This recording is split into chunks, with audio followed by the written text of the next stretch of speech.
Hola, ¿qué tal? Muy buen día. Le saluda el profesor doctor Yoshua Barbosa Meca. El día de hoy vamos a hablar sobre la fisiología respiratoria neonatal. Es menester recordar, como siempre, de que la transición de la vida, la transición del niño a la vida extrauterina es un fenómeno que va a provocar mucho estrés al niño y eso es señal de supervivencia. Respecto a la función respiratoria, en la vida intrauterina, el niño, la función de intercambio que realiza el niño es netamente,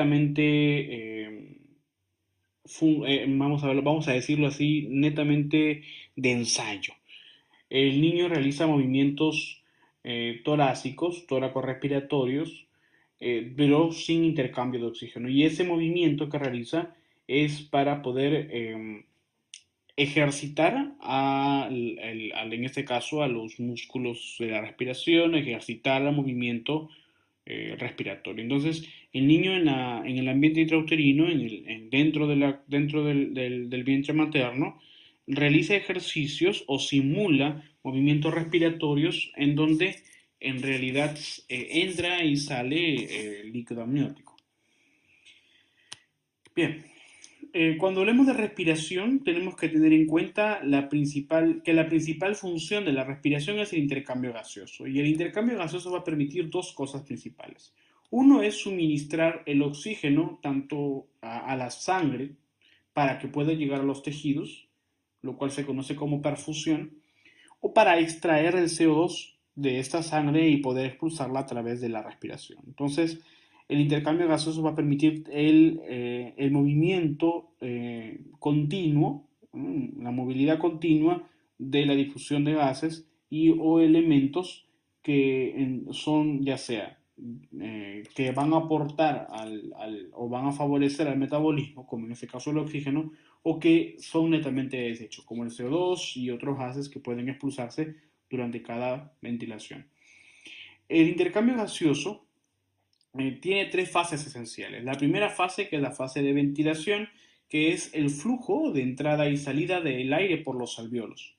Por otro lado, la fase de perfusión, que es la función que permite que la sangre de la arteria pulmonar recorra los capilares pulmonares posteriormente, de tal manera que pueda ocurrirse la tercera fase, que es la difusión.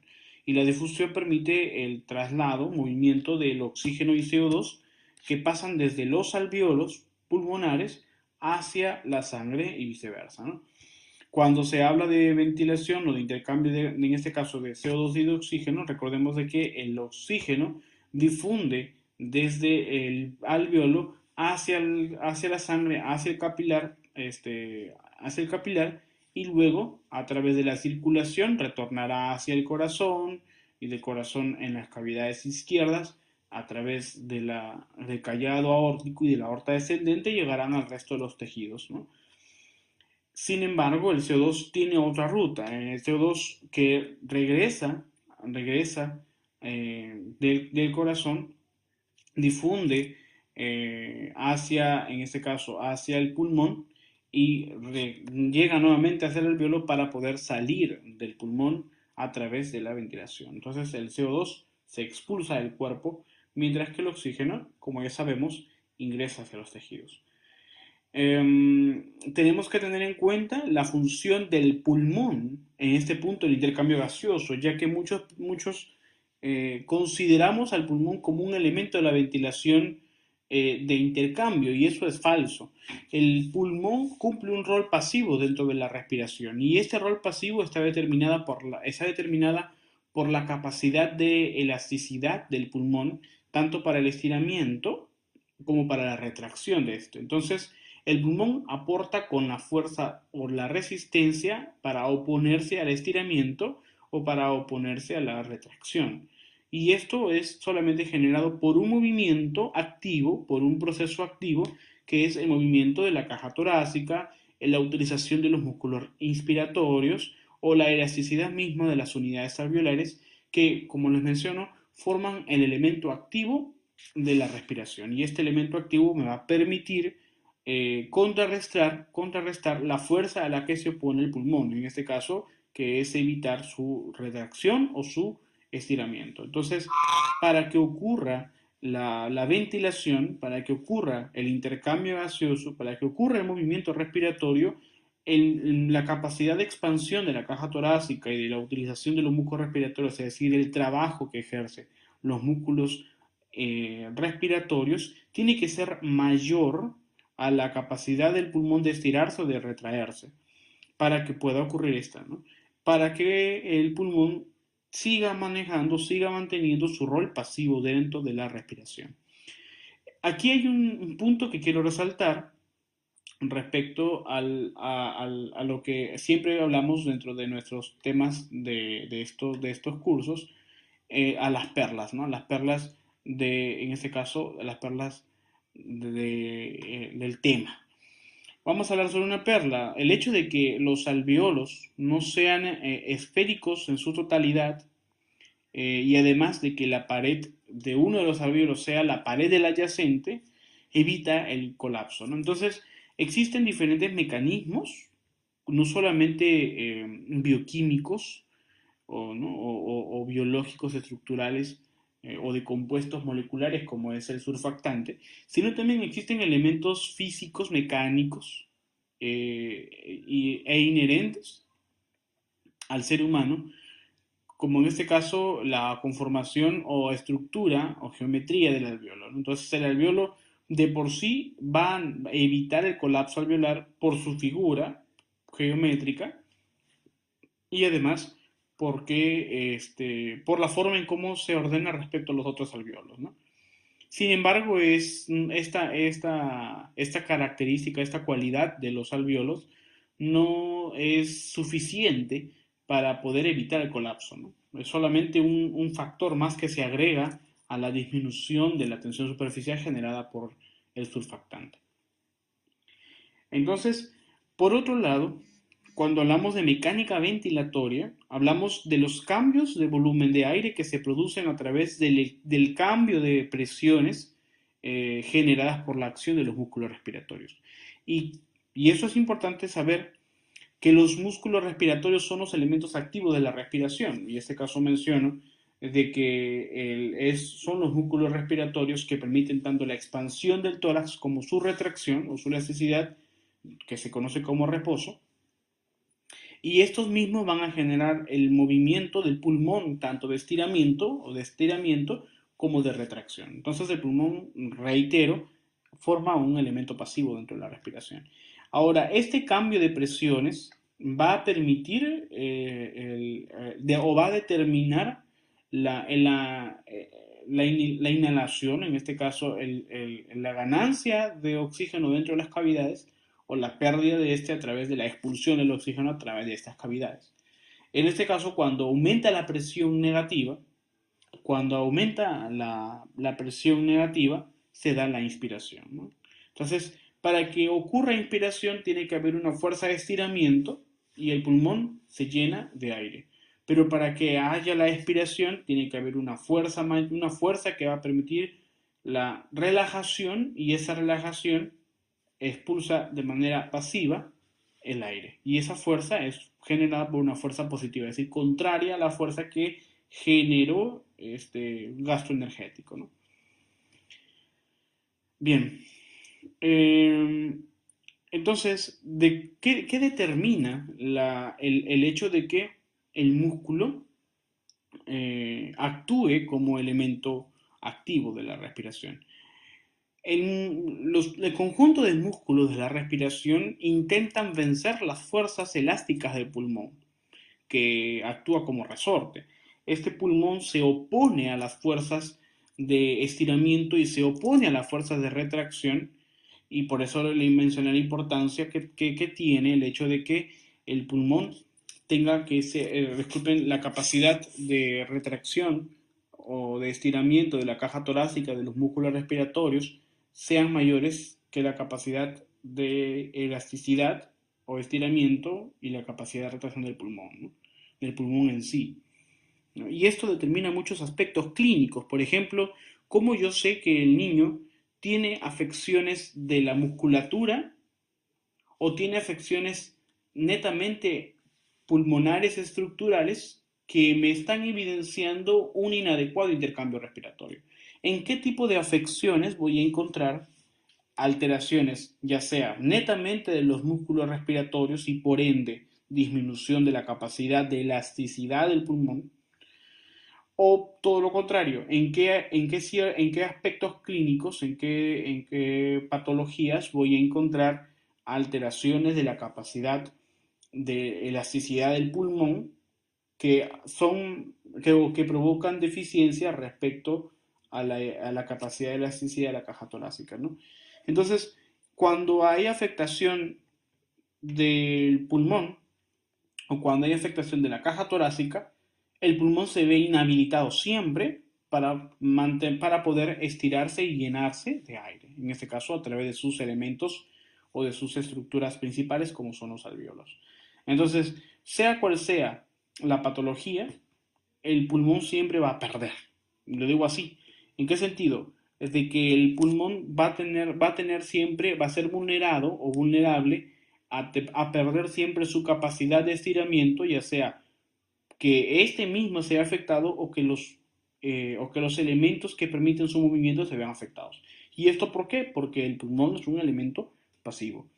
Entonces, tanto, por ejemplo, un paciente con fibrosis quística como un paciente con alteración del tono muscular va a verse afectado siempre el movimiento de estiramiento o de retracción del pulmón, en ese caso en la persona que estamos observando esa clínica.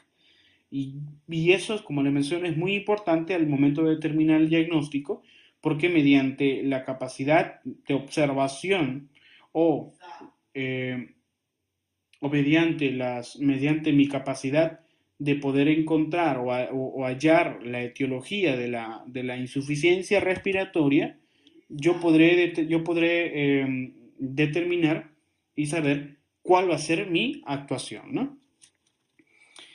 Bien, entonces cuando hablo de mecánica ventilatoria, voy a hablar de dos procesos distintos con objetivos comunes, que es en este caso el proceso activo y pasivo de la respiración. Y el proceso activo se ve compuesto o se ve realizado por el movimiento de inspiración.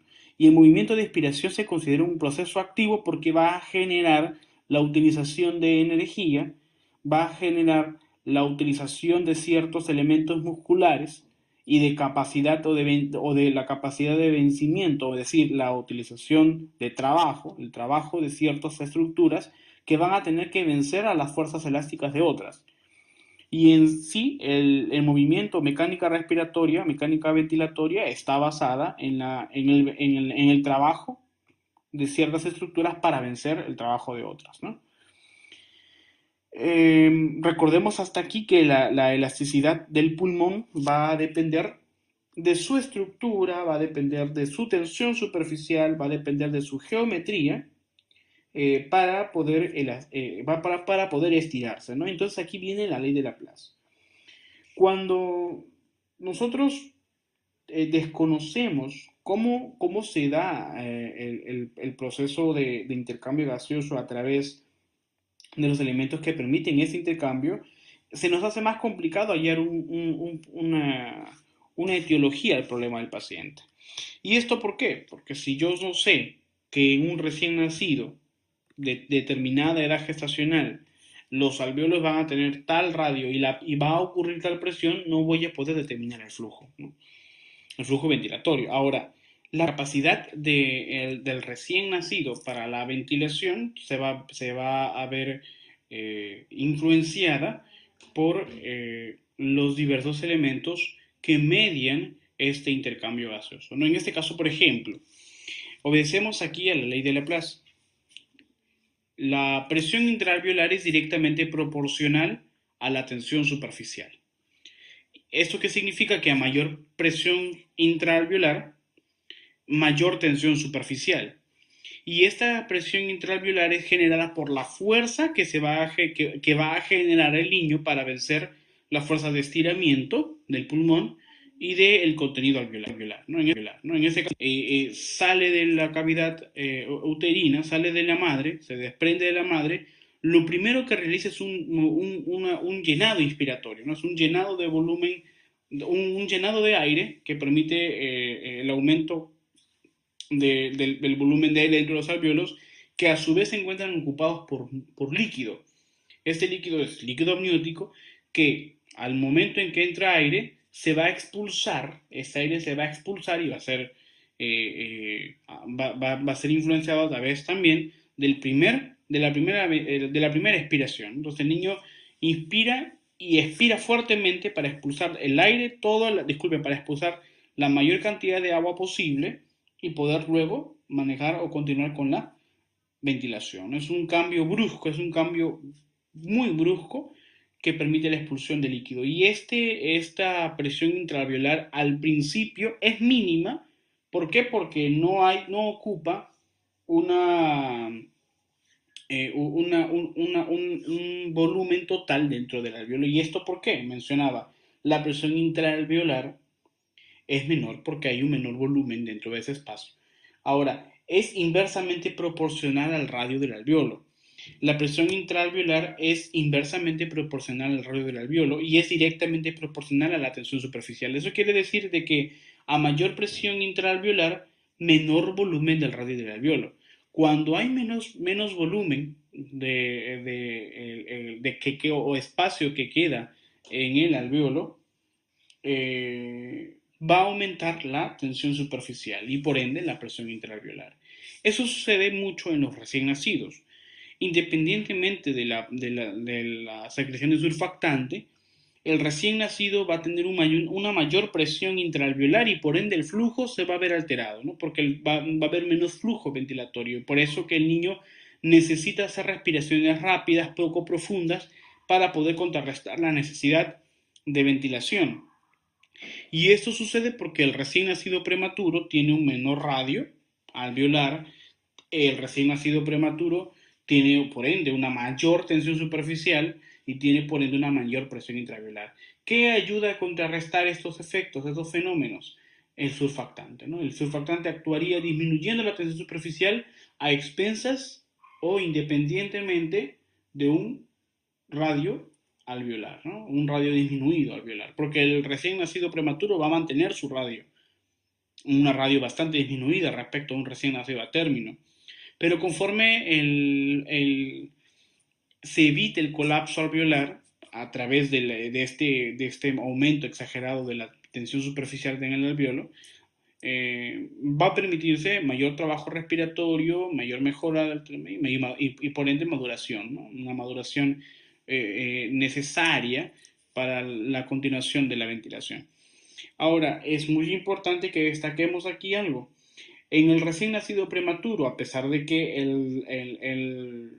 la tensión superficial puede verse disminuida por eh, por la suplencia, ¿no? Es decir, por la administración el agente tensioactivo, en este caso el surfactante, aún va a haber alteración o va a haber mayor dificultad también de la ventilación porque el alveolo aún se resiste al estiramiento.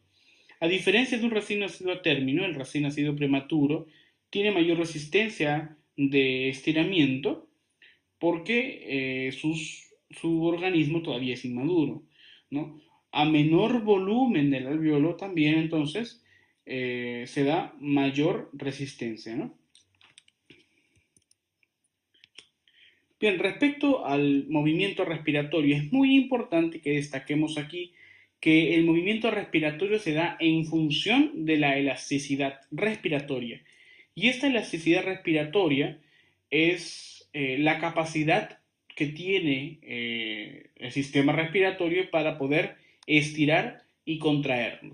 Entonces, esta capacidad de estiramiento y de retracción que permite la elasticidad respiratoria, es decir, que va a permitir una expansión del volumen de los elementos de la respiración y que por ende van a permitir el mayor flujo posible, va a estar mediado por diferentes elementos. En este caso, Uno, la elasticidad pulmonar. Dos, la elasticidad de la caja torácica. Tres, de la capacidad, es decir, del radio o la luz bronquial o luz alveolar que van a permitir el mayor flujo, es decir, el movimiento libre. O por ende, o por último, el tono muscular, ¿no? Que es la energía que necesita, ¿no? En este caso, el tono muscular es la fuerza o energía que necesita el recién nacido para poder realizar los movimientos utilizando los músculos de la respiración. Entonces, un tono disminuido, una capacidad, o decir, una radio disminuida, una elasticidad menor de la caja torácica y una elasticidad pulmonar menor, característicos de un recién nacido prematuro, estos cuatro elementos alterados, van a provocar una menor elasticidad de la respuesta, una menor elasticidad respiratoria, y esto a su vez se va a ver reflejada en, en un menor intercambio gaseoso, en una exagerada eh, respuesta superficial ventilatoria, por eso que se justifica en el recién nacido prematuro las elevadas frecuencias respiratorias, etcétera, ¿no?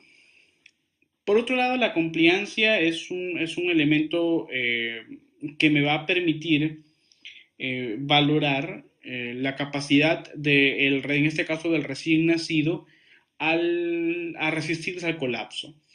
El recién nacido, a diferencia del adulto, necesita mayor presión para poder llenar los pulmones al 100%, es decir, para poder completar su capacidad inspiratoria, para poder completar su volumen corriente normal. El adulto tiene una capacidad de que a menor presión, el volumen de inspiración es al 100% rápido, o sea, es decir, se llena al 100%. A menor presión, el adulto tiene un llenado efectivo. El niño no, necesita mayores presiones para poder llenarse completamente. Por otro lado, cuando está el pulmón lleno, llega un momento en donde se produce la expiración, es decir, la expulsión del aire inspirado. Y esta expiración va a permitir de que en este caso el pulmón, llegue a un estado de reposo. Y este estado de reposo se va a caracterizar por mantener la capacidad residual funcional, es decir, el aire contenido después de la expiración. Y en el adulto, a diferencia del niño, como vemos estos cuadros, el adulto y el niño, en ese cuadro podemos ver que el adulto al final de la expiración, es decir, en la capacidad residual funcional, va a mantener una capacidad residual funcional diferente de cero. En este caso, mayor que cero, ¿no? A diferencia del recién nacido, que tiene una menor capacidad residual o una menor capacidad residual funcional, o más cercano a cero. Y es por eso, o se puede interpretar esta gráfica como que el recién nacido tiende siempre al colapso independientemente de un cambio de presión, ¿no? Independientemente del cambio de presión, el niño al final de la expiración va a tener siempre colapso. Si esta compliancia disminuye tanto debajo de cero, el niño va a tener que necesitar mayores presiones para salir de ese punto, ¿no? Y el niño no lo va a lograr, ¿no? Entonces, por eso depende mucho de los elementos que van a permitir regular o que van a permitir realizar el trabajo de la respiración, ¿no? Bien, ahora vamos a hablar de resistencia. Y cuando hablamos de resistencia, hablamos de las fuerzas o de la sumatoria de fuerzas generadas por la pared torácica, por el tejido pulmonar y por las vías aéreas. Entonces, la pared torácica, el tejido pulmonar y las vías aéreas se oponen a ciertas presiones se oponen para poder contrarrestar sus fuerzas y mejorar la capacidad ventilatoria. En este caso, es muy importante la valoración de la capacidad residual funcional porque es un resultado, un producto de la resistencia, ¿no? La resistencia entonces significaría la variación o la diferencia de la presión sobre la diferencia del flujo. Y es por eso que la resistencia es igual a la presión sobre el flujo, que es lo mismo a decir a 8 veces la longitud en este caso, de la vía aérea, multiplicada por la viscosidad del aire sobre pi por por la cuarta potencia del radio del alveolo en este caso, ¿no? Eso es la fórmula de la resistencia y nosotros podemos determinar el cambio de presión sobre el flujo. Y este flujo es el cambio o la facilidad o la capacidad que tiene la vía aérea para poder movilizar aire a través de su contenido, ¿no? A través de su luz. Este, este flujo es igual a la presión ejercida dentro de la luz por la cuarta potencia del radio, por pi, ¿no? Porque vamos hablando de áreas esféricas o semiesféricas, sobre 8 por la longitud de la luz por la viscosidad del aire. En este caso, en ambos parámetros, tanto de resistencia como flujo, el radio desempeña un papel muy importante, porque el radio va a ser uno de los elementos, uno de los principales factores del aumento o disminución de la resistencia o el flujo, ¿no? Cuando hay obstrucción de las vías aéreas, si nos vamos a pensar siempre que si el radio está disminuido, entonces la longitud, la presión, y todo va a estar aumentado, ¿no? Entonces es inversamente proporcional. ¿Eso qué quiere decir? De que la resistencia va a aumentar cuando la radio va a disminuir, ¿no? Cuando la radio va a disminuir. Entonces, en la obstrucción de vías aéreas vamos a encontrarnos una mayor resistencia de la vía aérea y un mayor límite del flujo, ¿no? Cuando hay obstrucción de vías aéreas. Hay un mayor límite del flujo, ¿no? En este caso, el flujo obedece a la ley de Poiseuille, en donde el flujo es igual al producto de la fuerza de presión, ¿no? En este caso, por la cuarta potencia, como les mencioné, del radio, por 8 veces la longitud de la luz y la viscosidad del aire, ¿no?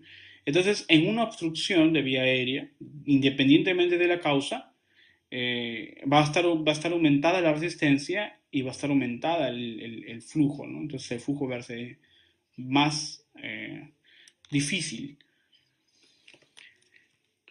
Bien, por otro lado, otro parámetro que tenemos es la capacidad residual funcional. Y la capacidad residual funcional es el volumen que queda después de la inspiración o después de un volumen corriente normal, ¿no? Entonces, la capacidad funcional residual me va a permitir determinar qué tanto de volumen queda después de la expiración. Si esta capacidad funcional residual es disminuida, entonces yo podré decir o podré inferir de que el recién nacido está más vulnerable al colapso, ¿no? Entonces es muy peligroso el que la capacidad funcional residual esté disminuida. Bien, cuando hablamos entonces de capacidad residual funcional, estamos hablando de que en diferentes o en distintas circunstancias patológicas, en donde esa capacidad residual funcional es más cercana a cero, se debe, o el niño intenta mejorar esta capacidad residual funcional a través de diferentes elementos que contrarrestarían a esta incapacidad de mantener un volumen y evitar el colapso, ¿no? Estos elementos que podemos ser elementos de compensación son, por ejemplo, el aumento de la compliancia, es decir, el mantenimiento de una presión que va a evitar llegar al colapso, es decir, que va a evitar llegar a cero cuando la presión ha disminuido después de la expiración. Y esto se va a generar por presión netamente negativa, ¿no? Recordemos que, por un lado, la presión negativa, ¿no? La presión negativa me va a permitir evitar el colapso alveolar total, ¿no? Entonces, esta presión negativa me va a permitir la expansión torácica. Ahora, cuando hay una alteración de la capacidad funcional residual, aumenta la compliancia, es decir, aumenta la capacidad del niño de evitar que, a pesar de una disminución o una caída de presión, se llegue al colapso.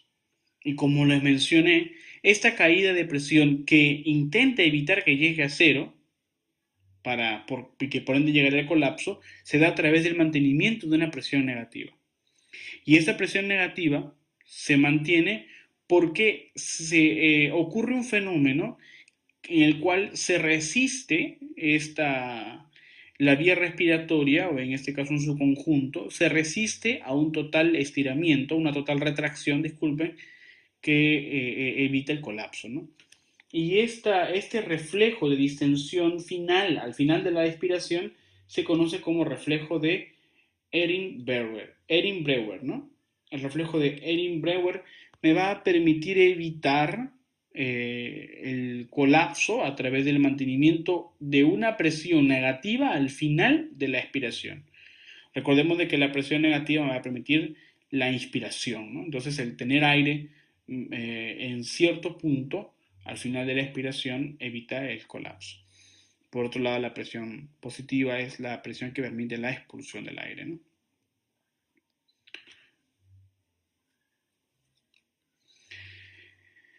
Bien, vamos a ver acá la presión pulmonar. Para hablar de presión pulmonar, tenemos que tener en cuenta de que, en este caso, perfusión pulmonar, disculpen, para hablar de perfusión pulmonar tenemos que tener en cuenta dos parámetros esenciales. De que la perfusión pulmonar me va a permitir una adecuada ventilación y una adecuada perfusión propiamente dicha. La perfusión pulmonar va a depender, o en este caso los elementos que van a llevar sangre hacia la función pulmonar van a depender de, o son muy sensibles a los cambios de presión parcial de CO2, de pH o de presión de oxígeno, ¿no? Entonces, tenemos que tener en cuenta estos parámetros.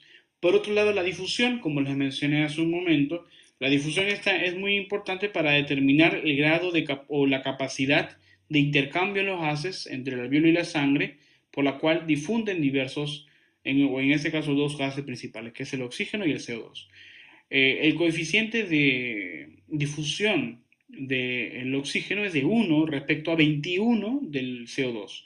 Y es por eso que se menciona que el CO2 difunde con mayor facilidad respecto al oxígeno, ¿no? Bien, respecto al control de la respiración, sabemos de que neurológicamente hay tres elementos que controlan la respiración, ¿no? En este caso, el grupo respiratorio dorsal, que se encuentra en el tracto solitario y que recibe la información de quimiorreceptores. Por otro lado, el centro respiratorio central, que está ubicado en el complejo de Pre-Böttinger y que va a generar el ritmo respiratorio. Y finalmente, el grupo puntino, que incluye el centro neumotáxico y el centro apnéusico, es decir, que un centro que va a permitir el movimiento respiratorio y otro centro que va a permitir la ausencia de esta fuerza para la retracción sola, automática, ¿no? Ahora, cuando hablamos de esfuerzo respiratorio, bien, las características del esfuerzo respiratorio que me van a permitir determinar si el niño en realidad está teniendo un proceso inadecuado de ventilación se basa o se evalúa a través del test de Silverman y Anderson, que la vamos a ver luego en exploración física. Pero existe un fundamento mediante el cual el test de Silverman y Anderson se basa, es decir, un fundamento que me va a permitir determinar por qué ocurre este tipo de fenómenos y que me van a permitir a su vez determinar qué debo de hacer o qué debo de pensar si es que hay algún otro factor que sea asociado, que no solamente sea el hecho de que hay un mal intercambio gaseoso, una mala o una inadecuada ventilación, ¿no? Sino debe haber elementos que van a estar agregados y que van a permitir determinar la existencia o no de otras afecciones. En este caso, cuando hay afección respiratoria, ¿no? O cuando hay una alteración de la adaptación a la vida exuterina, ¿no?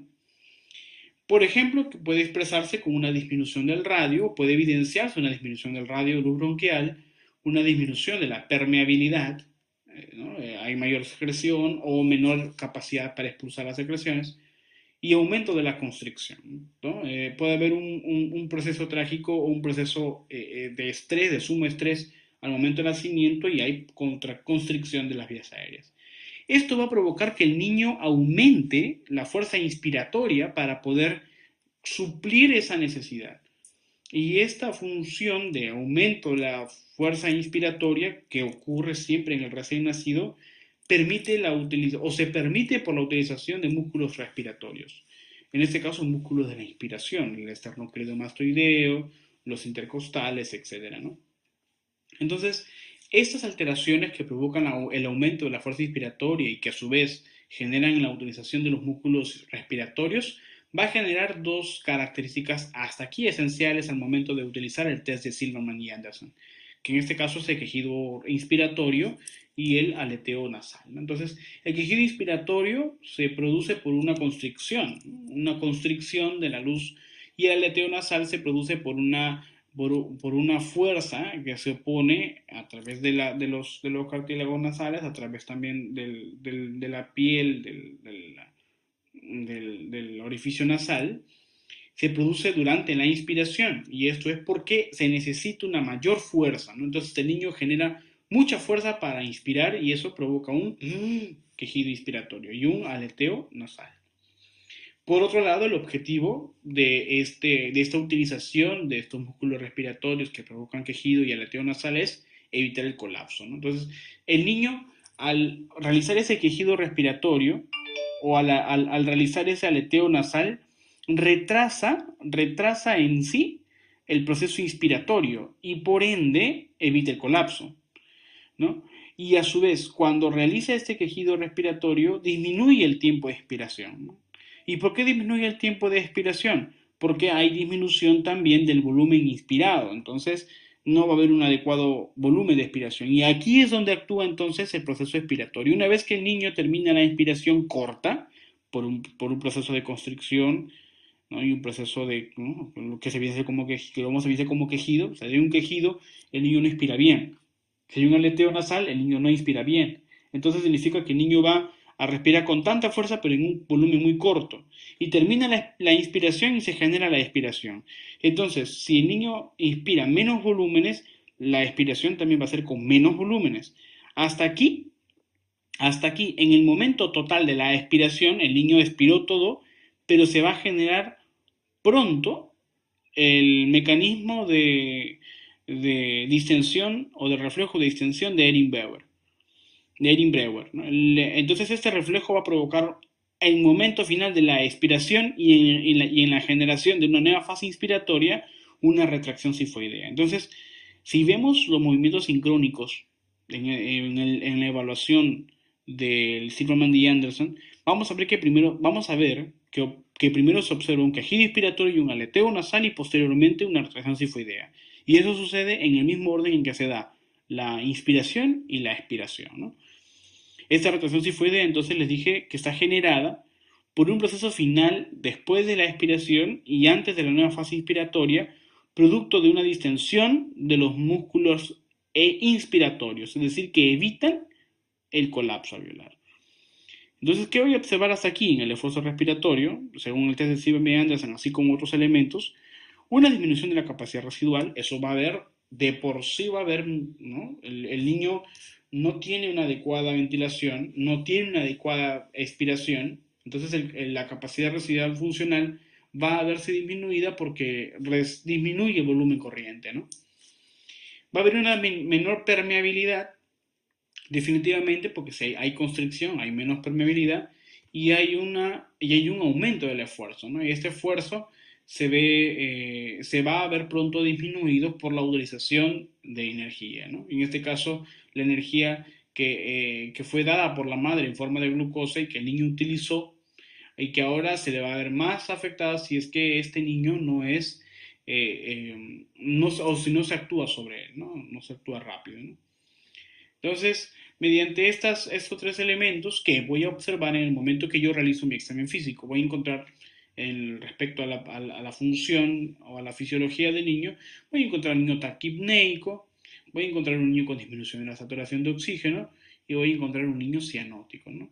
Esa taquipnea refleja, ¿no? Refleja porque necesita llevar la poca sangre, el poco oxígeno que queda. Reconozcamos también de que aún hay oxígeno fetal, que es tiene mucha afinidad por el oxígeno y al dejarlo en los tejidos.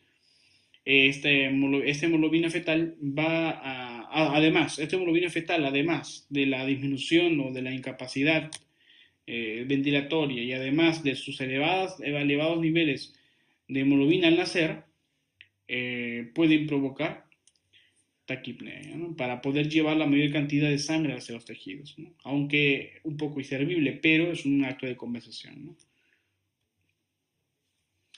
Bien, entonces espero que les haya gustado esta conferencia. Nos veremos en la próxima cuando hablemos sobre exploración física. Si tienen alguna duda o alguna consulta, no se olviden de realizarla a mi correo electrónico. Se despide el profesor Dr. Joshua Barbosa Meca. Nos vemos. Muchísimas gracias.